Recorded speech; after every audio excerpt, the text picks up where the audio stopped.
mu'allif rahimallahu ta'ala wa nafa'ana bi wa bi fiddin wa dharain. Al-Fatihah.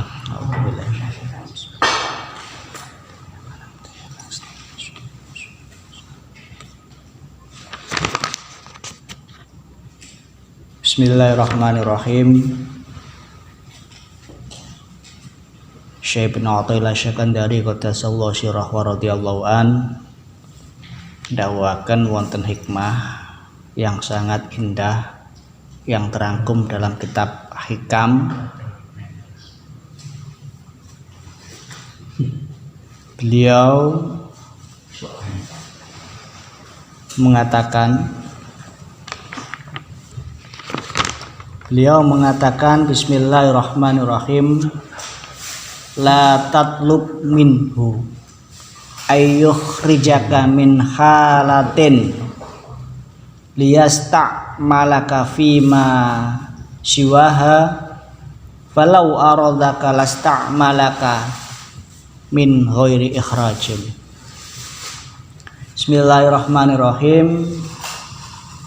La tatlub, ojo nupri siro, janganlah kita ini mencari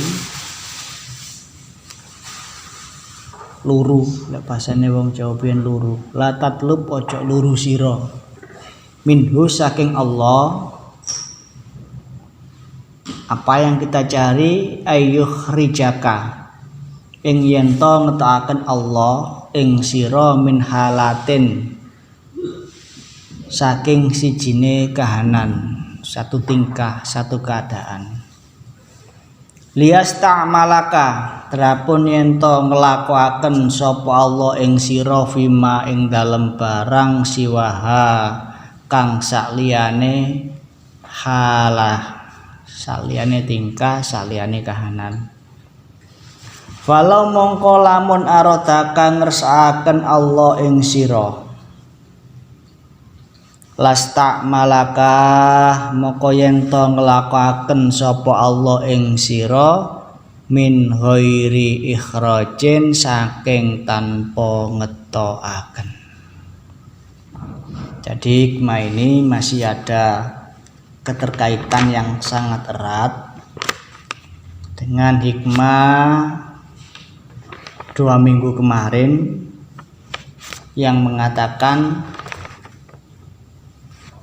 ma taraka minal jahli syai'an man arada ayyuhtisa fil waqti ghairu ma adharallahu fihi. Saudaraku yang dirahmati oleh Allah Subhanahu wa taala, hidup ini memang penuh dengan teka-teki, penuh dengan rahasia. Tapi yang jelas di dalam hidup yang berlaku adalah ketentuan dan pilihan-pilihan Allah yang diberlakukan kepada hamba-hambanya. Dan kita sebagai seorang manusia hanya bisa berusaha bagaimana menetapi terhadap ketetapan-ketetapan yang sudah diberikan oleh Allah Subhanahu wa taala kepada kita dengan sebaik-baiknya adab, sebaik-baiknya etika, dalam hal ini yaitu etika penghambaan di hadapan Allah Subhanahu wa taala.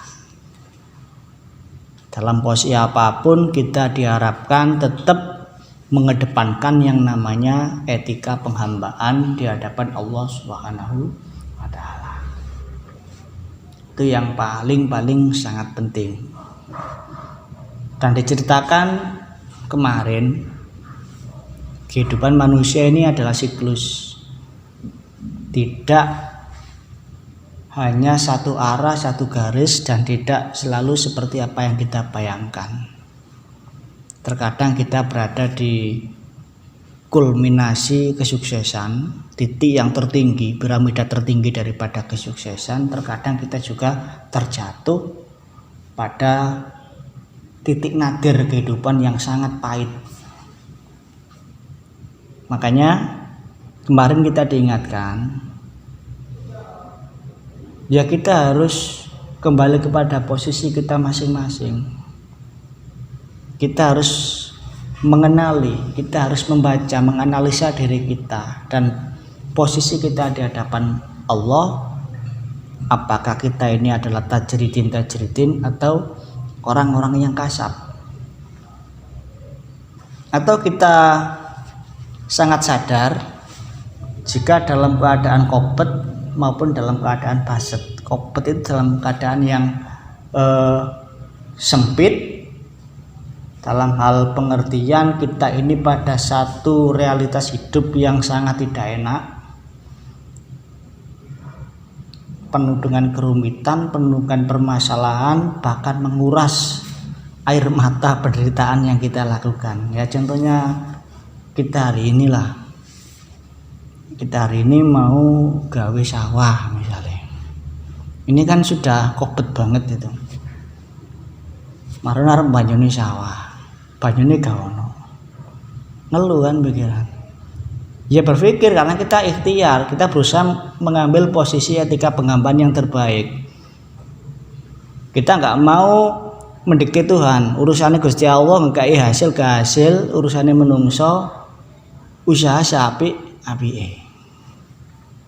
usaha namanya manusia. Oh kita punya desel, ya di banyuni ambek banyu sumur, kacang ternyata deselnya error, ngeluh maneh. Itu yang sering terjadi pada kehidupan kita. Makanya kita di sini dituntut oleh Tuhan, oleh Allah Subhanahu wa taala adalah bagaimana menerapkan etika penghambaan dalam setiap keadaan. Kalau kita kemarin kita nggak boleh menunda-nunda waktu. Keadaan itulah yang kita gunakan untuk menaiki anak tangga menuju Allah Subhanahu wa taala. Ridho berarti. Sehingga sepayah apapun keadaan tidak akan menggelincirkan seseorang itu jauh daripada yang namanya nilai-nilai etika kehambaan di hadapan Allah. Kan ngoten nggih. Dan ini sangat penting. Tidak harus diutarakan, penting untuk kita pahat betul dalam kesadaran diri kita, dalam relung hati kita yang paling dalam, supaya ketika kita di hadapan dalam keadaan itu kita tetap dalam estetika penghambaan kepada Allah Subhanahu wa taala yang terbaik. Hidup ini itu harus puitis bahasanya, Mbak. Urip kudu puitis, ibaratnya puisi harus puitis. Apa puitis itu?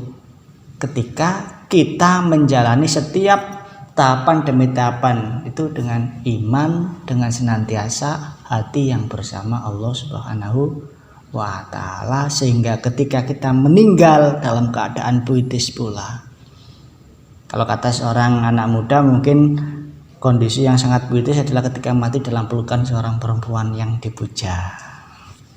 Tuh, misalnya kalau anak muda koyo neng sinetron ya kan? Ya sumuk memang, hari ini sumuk. Kayak ini sinetron kan menguras air mata lagi. Menaikkan rating lah film itu. Tingkat keviralannya kemudian teruji. Tetapi puitis munggihipun Gusti Allah adalah ketika kita sowan menghadap kehadiran Allah Subhanahu wa taala dengan membawa iman yang sempurna, dengan kepasrahan yang sempurna kepada Allah Subhanahu wa taala. Itulah mati dalam keadaan puitis. Ya. Itu harus kita sadari betul keadaan-keadaan seperti itu. Apa saja yang terjadi dalam kehidupan kita ini kita gunakan sebagai anak tangga untuk menuju Allah. Dalam setiap keadaan jangan sampai mata hati kita ini dibutakan sehingga tidak mampu melihat Allah Subhanahu wa taala hadir dalam kehidupan kita. Kalau seperti itu berarti kita tanda-tandanya celaka. Sering kan kita ya pada satu posisi nggak enak, lepas posisi nggak enak biasanya kepingin ngalih posisi. Ya apa ya kepingin PW lah posisi enak. Mulanya kadang-kadang wong gue sampai tuwek tadi kepala sekolah petakol karena memang posisinya enak. Jadi juragan terusan, tidak mau yang namanya regenerasi. Yang sering terjadi itu, mestinya kita kan memberikan kesempatan kepada yang muda-muda. Karena bagaimanapun yang muda itu adalah estafet bagi perjuangan. Hukum alam. Kata Iwan Fals kan gitu, satu persatu daun jatuh ke bumi. Kita pergi dan akan ditinggal pergi. Kamakola Iwan Fals dalam lagu Satu mungkin. Itu keadaan. Dan kita tidak bisa dalam satu posisi yang pancet. Kita akan berubah kok. Kita akan berubah. Mbak Jafar sudah mulai menua. Bustomi sudah mulai semakin dewasa. Mas Iwan pun diam-diam sudah banyak pikiran, berkerut sudah mulai. Iya, saya pun sama. Padahal saya berusaha glowing, tapi ternyata ya tetap aja coklat. Tetap aja coklat. Testimoninya Mas Iwan tadi kan kok tambah coklat? Ya mungkin karena jarang mandi lah. Karena jarang mandi saja. Kakan terong ambek turu. Jadi itu latatlub minhu, diingatkan kita. Ojo sampai awakmu kabeh ku golek nyuwun ning Gusti Allah ayyukhrijaka min halatin, untuk dikeluarkan dari satu keadaan. Ya kayak main itu loh. Kayak Mas Iwan mengalami peristiwa hari ini. Itu kan dari satu keadaan. Mendanio, angen-angen mendanio aku duwe desa lanyar. Mendanio aku duwe sumur bor. Itu kan pikiran. Pasti itu kita akan diajak bermain-main dengan keadaan seperti itu. Mendanio mang itu. Imin yang ngono mendanio aku coker. Paling aku laku di sini. Misalnya. Jadi kita jangan sampai kita ini meminta kepada Allah itu mengeluarkan kita dari satu keadaan, baik itu dalam keadaan dunia, dalam masalah pekerjaan. Yang sering kan kita merasa nggak nyaman di satu instansi, nggak nyaman di satu lembaga, kemudian kita tergoda untuk keluar daripada itu, tapi keluarnya itu berdasarkan hawa nafsu. Jadi ceritanya nggak ono lah nyambut gawe enak, perasaku nyambut gawe yang ngono aku apa ya gak enak, karena memang kesuksesan itu diukur daripada kepayahan, dan kesuksesan itu gak harus materi. Hati kita lapang, gembira, menikmati proses itu juga bagian daripada kesuksesan. Sukses. Kadang-kadang kita sudah berhasil dalam satu titik, ternyata kita nggak nyaman. Ya poda mendongo, ya Allah panjangkanlah umur saya sampai kabeh wong mati. Terus ya urip dhewean ya ora penak. Sampai kiamat urip dhewean lola.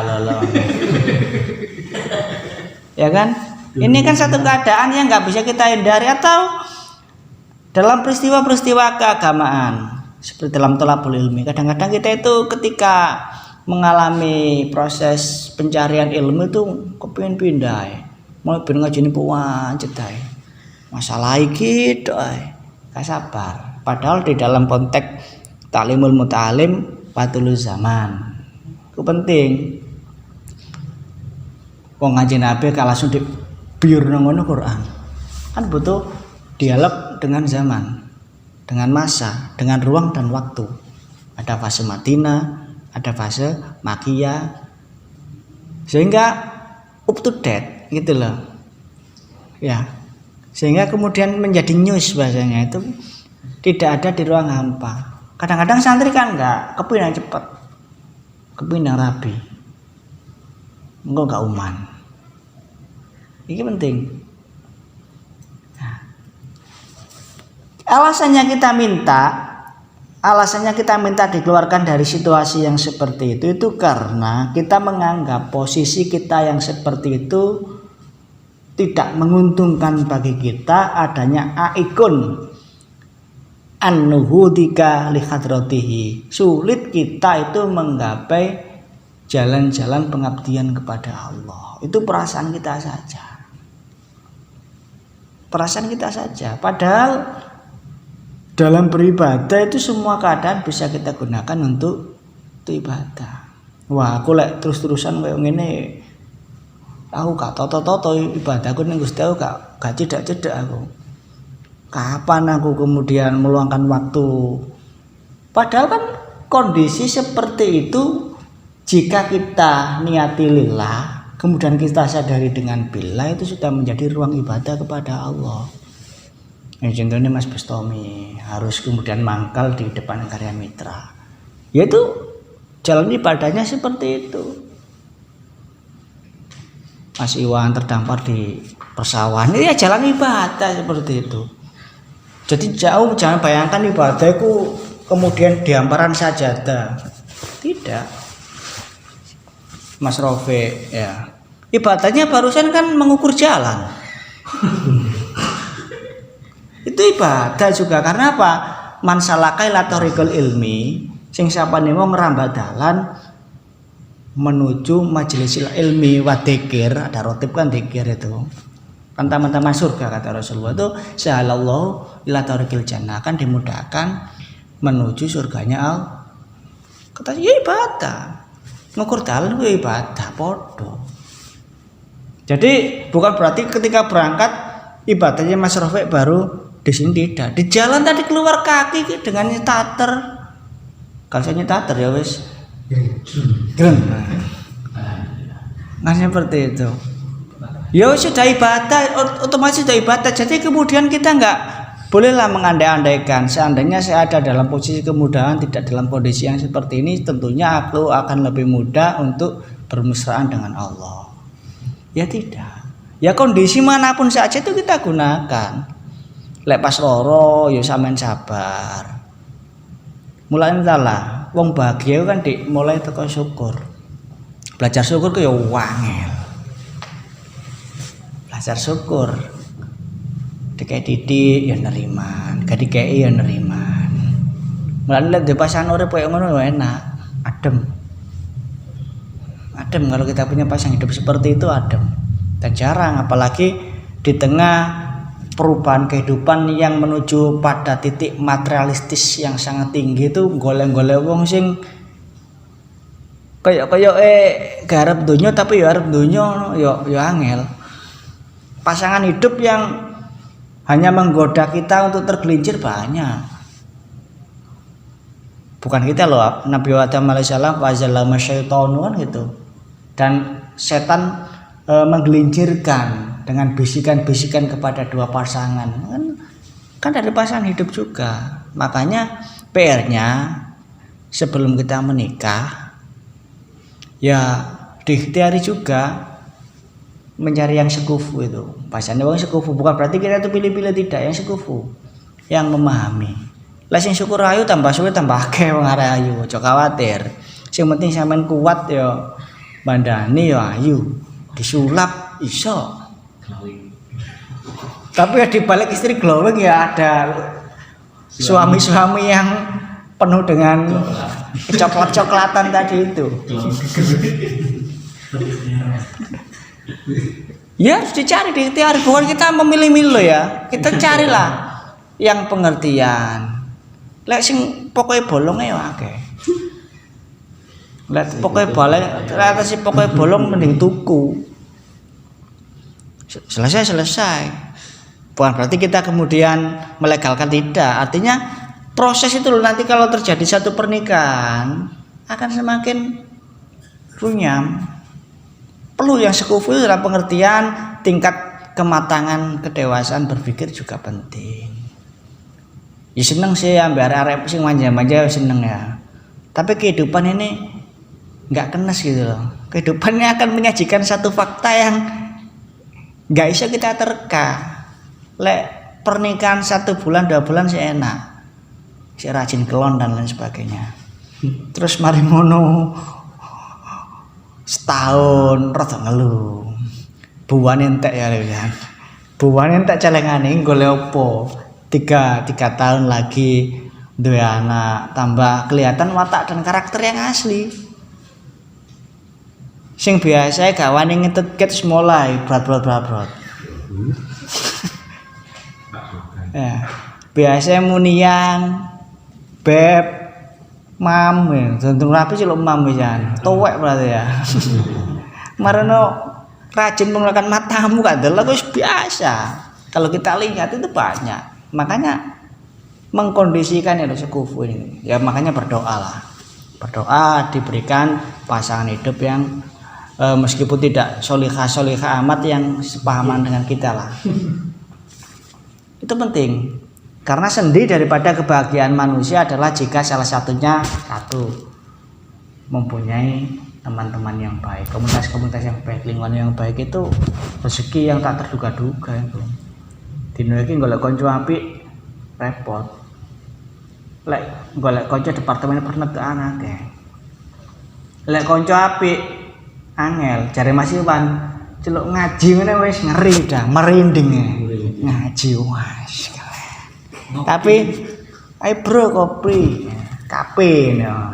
Sudah berangkat cengklah masih pada harus melepuh tok no maneh.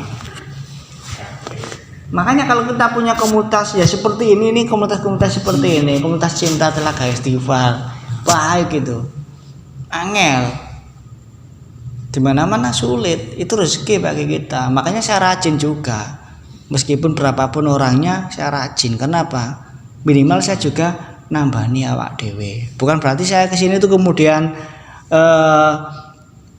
menfatwakan kebenaran, bukan. Saya bercermin, saya nyeneni awak dewe tapi disaksikan sampean.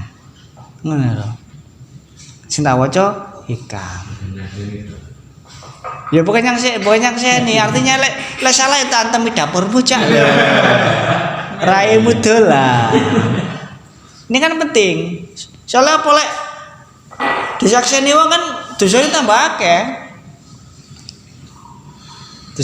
akeh. Kemudian antakuna zaujatu sholihah. Lek duwe bojo sing sholihah iku wis rezeki tak terduga-duga ku. Sangat luar biasa. Sing ngerti ning sampean wis luar biasa. Kemarin oleh rezeki sing cidak-cidak kene ae sampe dadi TKW. Lah apa TKW kapan anune yo pasti banyak godaan lah. Secara rasional kan godaan lah. Sing kene digendak satpam ya. Sing kono digendak sapa gak paham kan karena apa godaan. Makanya lek sampean iso nyebut gawe dari radius yang enggak terlalu jauh dari desa itu ya disyukurilah. Enggak harus kemudian karena apa? Hujan emas di negeri orang lebih baik hujan batu di negeri sendiri. Asli. Yang ini gak kerasa kayak Eka kemana kerasa. Biasa gak tahu silaturahmi nang aya gaya saiki silaturahmi aya loro. Mulai kapan ya ngene iki? Ya itu memang lek ada ku yo kerasa manis. Oh iya. Kerasa manis. Yang mulai tadi ayah ya ngene iku. Mulai. Anakku loro sing ngelu wis. Jadi itulah ya. Jadi kita nggak boleh minta sama Tuhan, tapi ya mintalah kepada Allah Subhanahu Wa Taala supaya diberi mempunyai posisi menjaga etika penghambaan di hadapan Allah Subhanahu.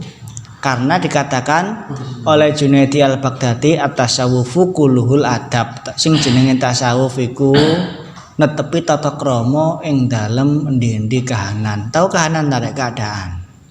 Halat iki lho, kahanan keadaan. Keadaane sampean dina iki apa sumpek? Karena apa? Karena terdesak oleh apa-apa itu kan kahanan. Perasaan hari ini kopet seneng gembira enggak tahu ada apa. Itu kan keadaan. Maka gunakanlah keadaan-keadaan itu sebagai media kita untuk beribadah kepada Allah Subhanahu wa Ta'ala. Dan jangan terkejut, itulah wajah, watak dan karakter kehidupan dunia. Karena dunia ini tempat menanam, jenis nanam ya rekoso. Tapi lek wae metik panen seneng, ono turi gembel ngono seneng. Palapal diputa foto. Wisata petik turi kan keren. Padahal yang ngene kan wisata kan sapa? Cedhak sangkano. Jadi sangkano rekreasi ya, wisata petik turi kan ndi kan ada. Itu kan psikologi saja itu. Main psikologi contohnya dulu ketika apa namanya? Ngusungi wedi ambek watu kan pegel. Cara menghibur kan wisata edukasi. Misalnya edukasi bermain-main pasir lah kan bodoh ae. Karena tinggal bagaimana hati disetir kan keren padahal yang ngusungi watu ambek wedi nih rekoso tapi kan lek diupload itu kan wisata edukasi loh. Orang ae. Wisata edukasi kan ya, ini kok ndelok kok wisata edukasi kan gitu. Pura-pura, ya dalam rangka itu tadi menghibur hati. Artinya biar kita itu tidak ngersulo. Biar kita tidak ngersulo. Belajar bersyukur iku angel balik maneh. Tapi wong iku gak iso bahagia gak bersyukur termasuk tono-tonone syukur dia itu berterima kasih kepada orang lain. Di dalam kebaikan yang kita lakukan itu banyak didorong oleh kebaikan-kebaikan orang lain. Saya ngelakoni apik gitu. Disangka oleh kebaikan orang lain banyak. Makanya kita itu harus berterima kasih. Gak bisa kita berdiri sendiri.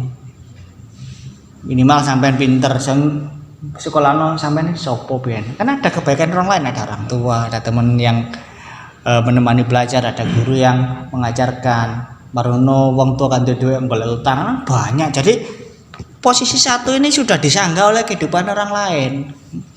Melakne sampeyan kadu sawabul amal, nglakoni apa ae kadu dindiakno sawabul amal. Contone nggawa cilok, gedang sawabul amal ambane ngono ya sedekah.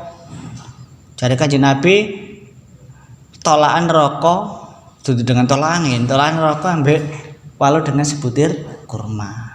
Apa maneh perang ngiris batagor iku.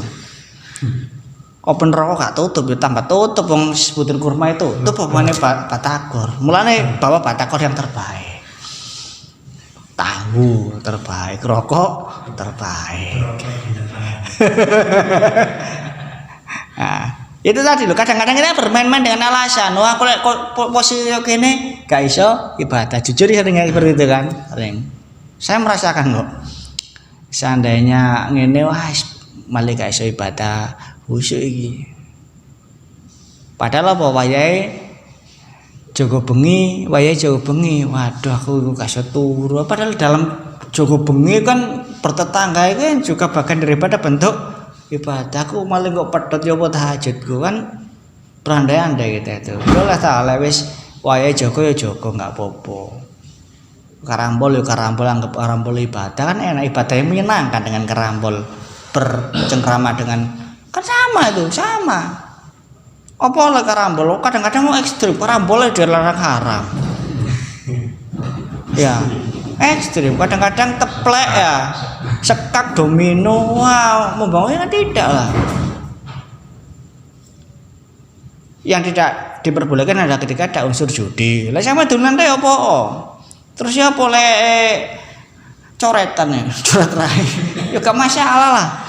Masalah coret rai, cetek tepung dan sebagainya. Tapi kenyataannya yang sering terjadi kita ini bermain-main dengan alasan kita ingin keluar dari satu kondisi dengan dalih yang sangat mulia. Kita ini dalam kondisi kayak ngono gak iso ibadah ning Gusti.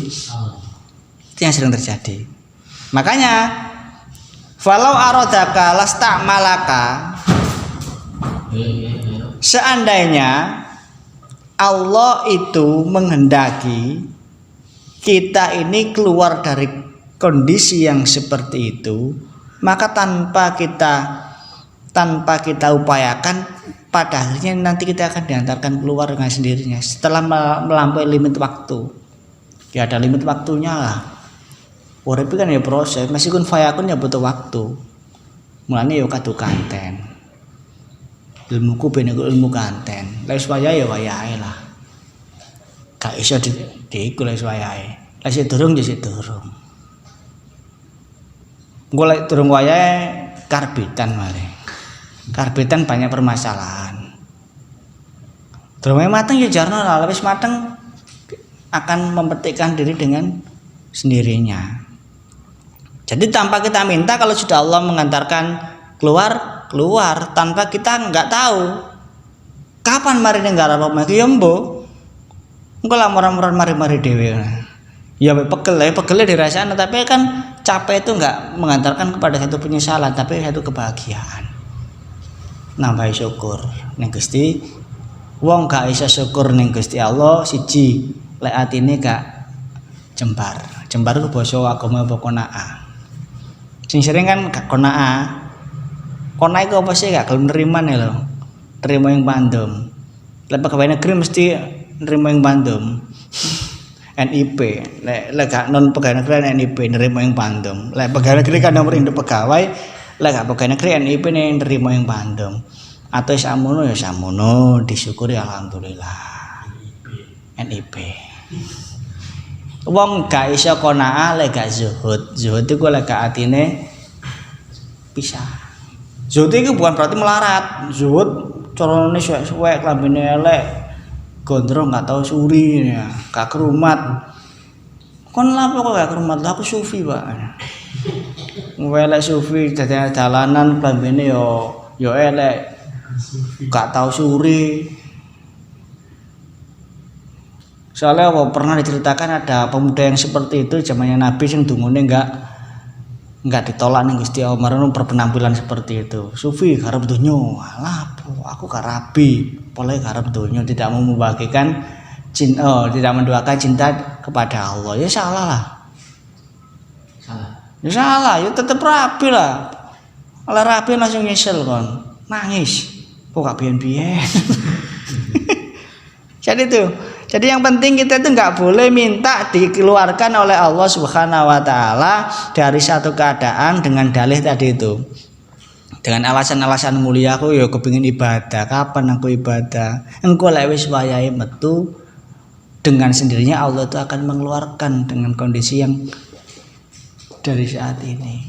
Iki ana cerita ning kitab At-Tanwir ini, diceritakan dulu tuh ada seorang yang abid ahli ibadah. Ahli ibadah itu tapi yo uripe rekoso, manol bahasane. Pekerja keras. Pekerja kasar. Tahu manol tom? Ya pura angkat-angkat, ya pura sijine dina dhek iku ngipi, pegel ambek ngipi ambek angen-angen ngene iki lek ning Gusti Allah aku bendina dicukupi iso mangan roti 2 bungkus aku wis gak usah rekoso kaya ngene, mesti aku ahli ibadah. Lho dina dhek nek cedhok kan gawene di pasar ana operasi mung dhek gak gawe masker, mbah apa dicekel polisi. Musim Covid gak gawe masker. Cekel polisi mari ngono kate diadili.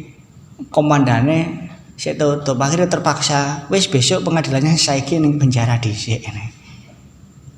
Menjarah ngeluh, waduh ternyata gak teko-teko akhirnya ya wis ngono mah, akhirnya bentine dikek roti nang polisi roti, kan gak usah rekoso wis gak usah ngangkat-ngangkat ya gawe dikek roti, tapi ya berang-berang minggu itu akhirnya ya ngene iya ya gak enak di satu keadaan. Ben aku nyesel boleh aku nyambut gawe rekoso, padahal kan rekoso kan ya enak, metu keringet, angkat-angkat marno-manu ya lahap. Asli, lek gak percaya kayak wong-wong ya. Wong kota-kota ngepengin niru mang di sawah. Ya seje, masih wong seje lah wong desa yen ya pegel mari garap sawah mangan sawah godhong mangan apa ya enak. Ya keluwen. Lah wong kutha kan mungkin dapat suasananya, tapi ya nggak dapat rasanya seperti itu. Ya sama seperti ini. Dikatakan Ibnu Atha dalam kitab At-Tanwir seperti itu. Manol, ngipi, bendino nggak usah nyambut gawe, cek ibadahnya Gusti Allah, tapi nih Gusti Allah cukup dikai 2 bungkus roti. Asli akhirnya terjadi. Ya umuran kayak ngono akhirnya. Ya apa gak enak di penjara, bagaikan burung dalam sangkar. Ya kayak manuk sempakan tok ngono. Gak enak, sekali-kali ya putus sarungan gak sempakan. Merdeka ya iso Iso dugem ngene ya.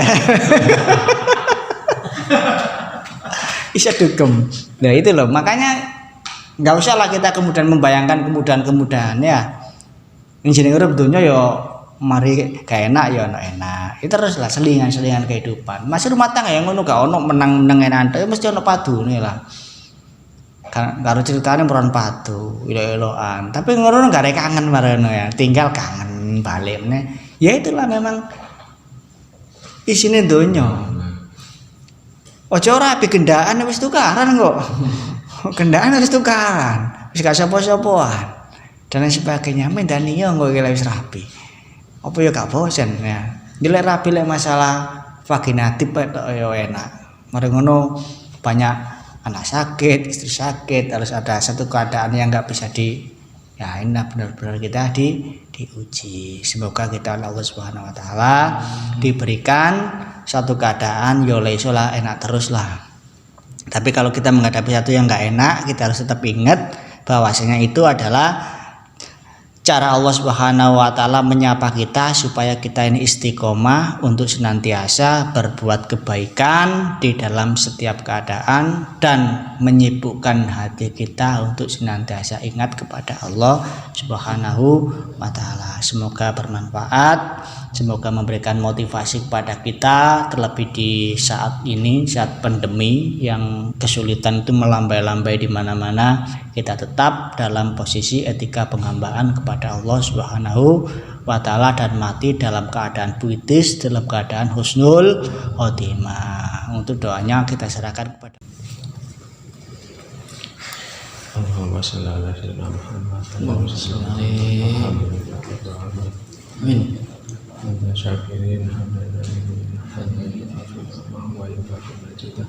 Ya Rabbana lakal hamdu kama yanbaghi li jalali wajhika Allahumma shalli ala sayyidina Muhammad.